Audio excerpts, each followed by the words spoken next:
Muy buenas, gracias por asistir nuevamente a esta nueva cita sobre la Biblia como autoridad. La primera parte de esta serie sobre la autoridad de la Biblia como palabra de Dios generó una avalancha enorme de insultos y también muchos comentarios agradecidos.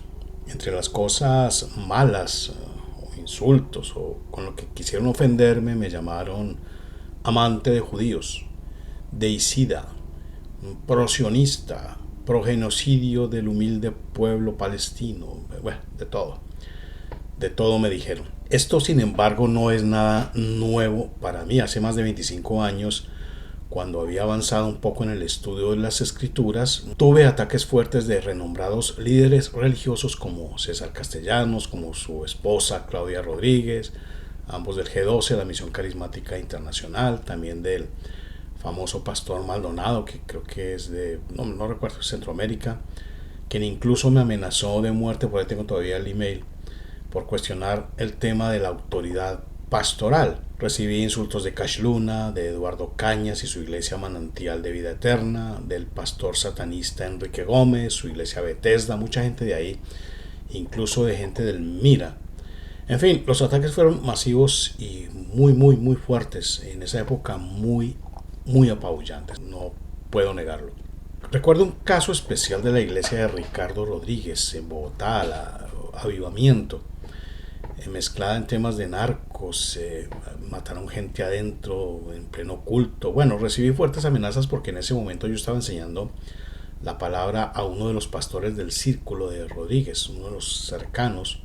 Este pastor cercano a Rodríguez no continuó aceptando el estudio y reconoció que Ricardo Rodríguez le había ofrecido una jugosa suma de dinero para que abandonara nuestro estudio y regresara al organigrama de la iglesia de donde él había salido. Yo ya no recuerdo mucho de esos años tan difíciles ni lo relacioné con mi búsqueda de la verdad en las escrituras. Me involucré en esa época en el tema de la política colombiana, en el tema de la política mundial. Tuve claro que no habría salida si las naciones, si los políticos seguían evadiendo esa verdad clara y diáfana de que solamente aplicando los valores fundamentales contenidos en las escrituras podría ser posible, viable, una nación, una sociedad, una familia con todo lo que ello implica. Siguiendo ese norte abandoné un poco el tema de la enseñanza escritural y dediqué varios años de mi vida a defender causas como la del coronel Plazas Vega, víctima de un sistema corrupto, demoníaco, globalista, humanista, hay que decirlo. Y logré desenmascarar, gracias a Dios, la conspiración que había en su contra. De estar condenado a cadena perpetua, hoy está en libertad.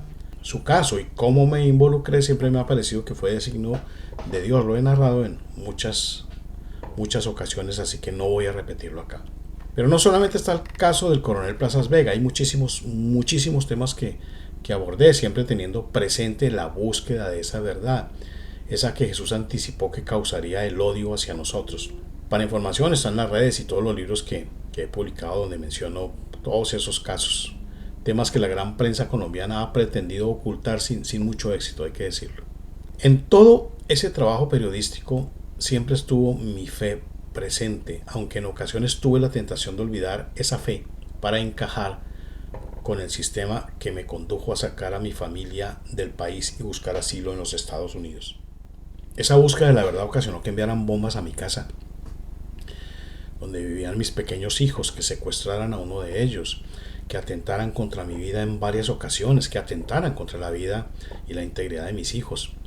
Me llevaron a la quiebra financiera. El Estado se involucró completamente para perseguirme y tratar de golpearme donde más me dolía, que era con mis hijos.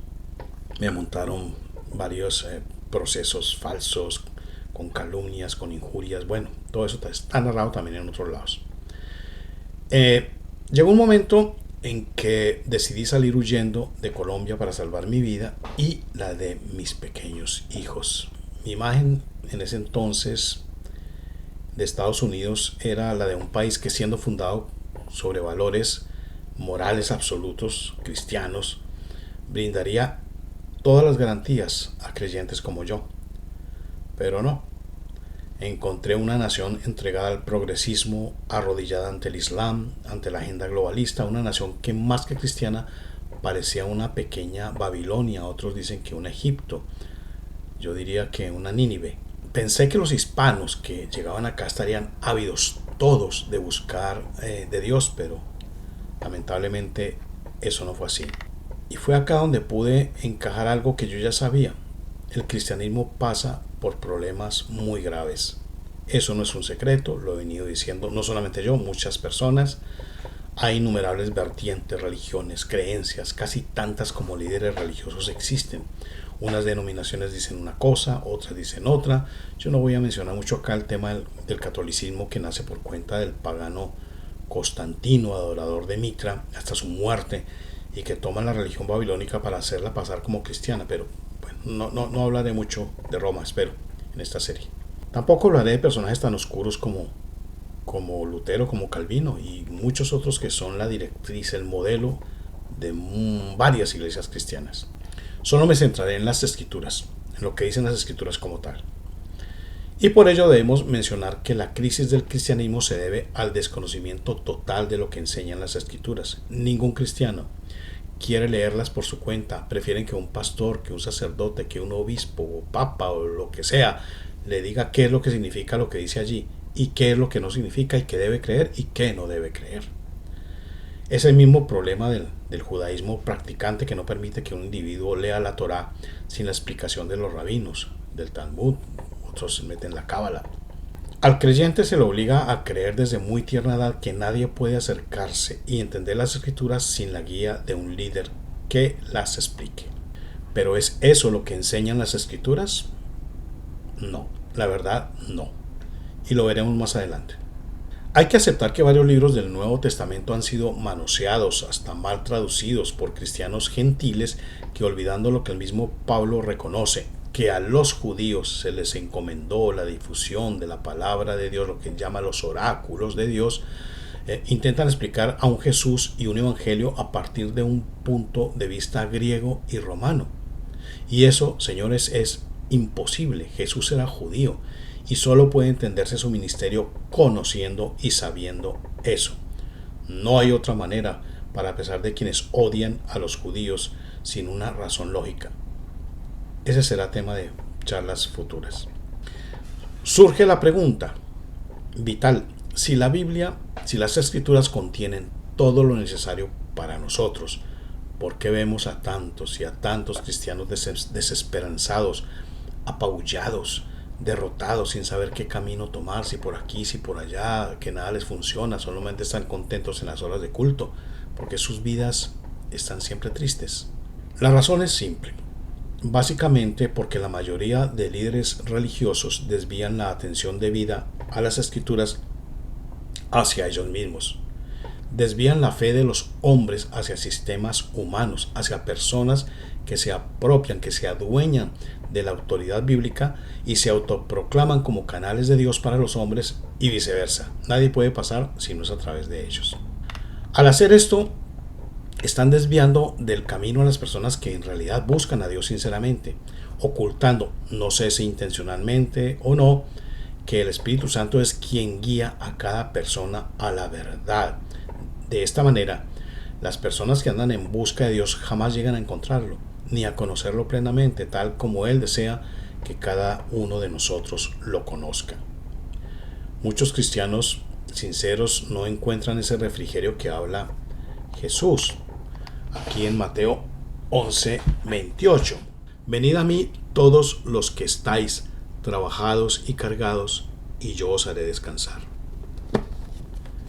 A pesar de que asistimos a una iglesia regularmente, de que oramos de pronto no todos los días, pero sí a veces, que hacemos muchas obras de caridad, que cantamos y alabamos a Dios, que hacemos muchas más cosas, otros dirán que hablamos en lenguas, nuestra carga no se aligera y no encontramos, no hallamos la promesa de Jesús de hacernos descansar.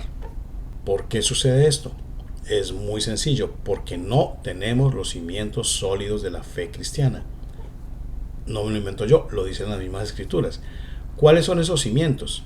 Dejemos que la misma Biblia, que es la que tiene autoridad, nos responda. Judas 20 está entre los últimos libros de la Biblia. Judas 20, un solo capítulo. Pero vosotros, amados, edificándoos sobre vuestra santísima fe, orando en el Espíritu Santo. Edificándoos, esta palabra es clave. Hay que edificarse sobre la santísima fe. Primera carta de Pablo a los Corintios, en el capítulo 3, versículos 9 al 11. Dice muy claramente: porque nosotros somos colaboradores de Dios y vosotros sois labranza, edificio, una edificación, edificio de Dios, conforme a la gracia de Dios que me ha sido dada. Yo, como perito arquitecto, construcción nuevamente, puse el fundamento, y otro edifica encima, pero cada uno mire cómo sobreedifica, porque nadie puede poner otro fundamento que el que está puesto, el cual es Jesucristo. En Efesios 2:22 dice: en quien vosotros también sois juntamente edificados para morada de Dios en el Espíritu. En Hechos 20:32: y ahora, hermanos, os encomiendo a Dios y a la palabra de su gracia, que tiene poder para sobreedificaros y daros herencia con todos los santificados. Aquí el asunto puede pasar muy de agache, muy por encima, muy perdido. Pero aquí nos está hablando de la edificación, de cómo construir la fe, y compara la vida del cristiano con una edificación que se va levantando poco a poco, y que el fundamento es, lo dice aquí, es Jesucristo. Entonces, en la parte más importante de una construcción, todos lo sabemos, es el cimiento, es el fundamento. El fundamento o el cimiento es el que fija la altura, el límite de peso, la fortaleza de cualquier edificación. Un cimiento débil puede soportar una pequeña casa. Un cimiento fuerte puede levantar un edificio de varios pisos. En el orden espiritual, que aquí lo aplican los escritores bíblicos, este cimiento tiene mucha más importancia. Muchos que profesan ser cristianos empiezan con mucho entusiasmo, soñando edificar un gran edificio de fe, predicar la palabra, ir por aquí, ir por allá, tener poder en las vidas. Sin embargo, por desgracia, y es muy común, mucho antes de que ese edificio logre levantarse, queda terminado, comienza a derrumbarse. Las vidas de las personas comienzan a vacilar, llega la duda, comienza a hundirse esa fe, y comienzan a escabullirse, a salirse de la verdad, a salirse del estudio de las escrituras, a alejarse de Dios. Muchas veces ese edificio nuestro se derrumba completamente y no queda más que ruinas acabadas, un montón de rocas por ahí caídas, que quedaron solamente en promesas, en buenas intenciones, en oraciones, y cosas que nunca se cumplieron. ¿Por qué el fracaso? Lo dijimos ya, por los cimientos, por no haberse puesto el cimiento como lo ordenan las escrituras, como es debido.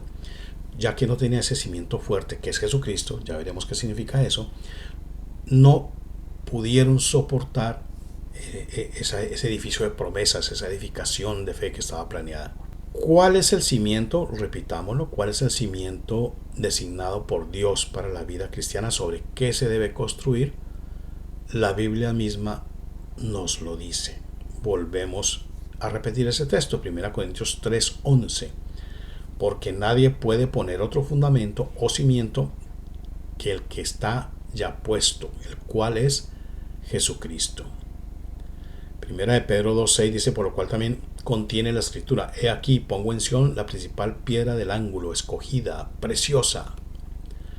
Pedro se estaba refiriendo al texto de Isaías. Este texto es de Isaías 28:16, que dice: por tanto, así dice el Señor Dios: he aquí, pongo por fundamento en Sión una piedra probada, angular, preciosa, fundamental, bien colocada. Todo tiene aquí que ver. Entonces aquí empezamos a notar que tanto el Antiguo Testamento, como lo llaman, o las escrituras hebreas, como el Nuevo Testamento, concuerdan con este hecho. El verdadero fundamento de la vida cristiana es Jesús. Nadie más, nada más. No hay nada más. El fundamento no es una iglesia, no es una denominación, no es un pastor, no es un conjunto de dogmas, no es una ceremonia, no es nada más, es Jesús mismo. Y como dice Pablo, nadie puede poner otro fundamento. Vamos a ver lo que dice Mateo 16, 13 al 18.